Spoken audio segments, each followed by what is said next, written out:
Hi friends, biryani process చూసేద్దామా. ముందుగా చికెన్ని బాగా వాష్ చేసి పక్కన పెట్టుకోవాలి. ఇందులో కొంచెం నిమ్మరసం, 1 కప్పు పెరుగు, 1 స్పూన్ పసుపు, 1 స్పూన్ సాల్ట్, మీ టేస్ట్కి తగ్గట్టుగా కారం వేసుకోవాలి. కారం ఎక్కువ తినేవాళ్ళు ఎక్కువ వేసుకోవచ్చు, తక్కువ తినేవాళ్ళు తక్కువ వేసుకోవచ్చు. అలాగే బిర్యానీ మసాలా, గరం మసాలా, కొంచెం పుదీనా, కొంచెం కొత్తిమీర, అల్లం వెల్లుల్లి పేస్ట్, కట్ చేసి పెట్టుకున్న పచ్చిమిర్చి, పైనుంచి కొంచెం నెయ్యి వేసుకోవాలి. మీకు నెయ్యి నచ్చకపోతే స్కిప్ చేయండి. ఒకసారి అంతా బాగా కలుపుకోవాలి. తర్వాత ఫ్రైడ్ ఆనియన్స్ వేసుకొని ఆనియన్స్ని ఫ్రై చేసిన ఆయిల్ని కూడా ఇందులోనే యాడ్ చేసుకోవాలి. ఒక 1 అవర్ పక్కన పెట్టుకోవాలి. మీకు టైం లేకపోతే హాఫ్ అన్ అవర్ అయినా ఏం కాదు. మరో పక్కన రైస్ కోసం నీళ్ళు వేడి చేసుకోవాలి.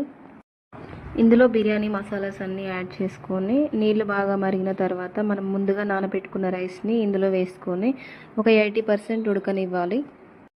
ఇప్పుడు మ్యారినేట్ చేసుకున్న చికెన్ని తీసుకొని ఒక మందంగా ఉన్న గిన్నెలో చికెన్ని వేసుకోవాలి. దీనిపైన పుదీనా, కొత్తిమీర, ఫ్రైడ్ ఆనియన్స్ వేసుకోవాలి. కొంచెం నెయ్యి కూడా యాడ్ చేసుకోవాలి. నెయ్యి మీకు ఇష్టం లేకపోతే స్కిప్ చేసేయండి. రైస్ ఉడికిందా లేదా చూసుకొని 80% ఉడికిన రైస్ని చికెన్ పైన లేయర్ లాగా వేసుకోవాలి. రైస్ మొత్తం వేసుకున్న తర్వాత దీనిపైన కూడా పుదీనా, కొత్తిమీర చల్లుకొని మీరు కావాలంటే దీనిపైన ఫుడ్ కలర్ వేసుకోవచ్చు. నేనైతే పసుపు వాటర్ని వేసుకుంటున్నాను. మూత పెట్టుకొని దీనిపైన బరువు ఉన్నది ఏదైనా పెట్టి ఉంచాలి. ఒక 30 మినిట్స్ తర్వాత బిర్యానీ రెడీ.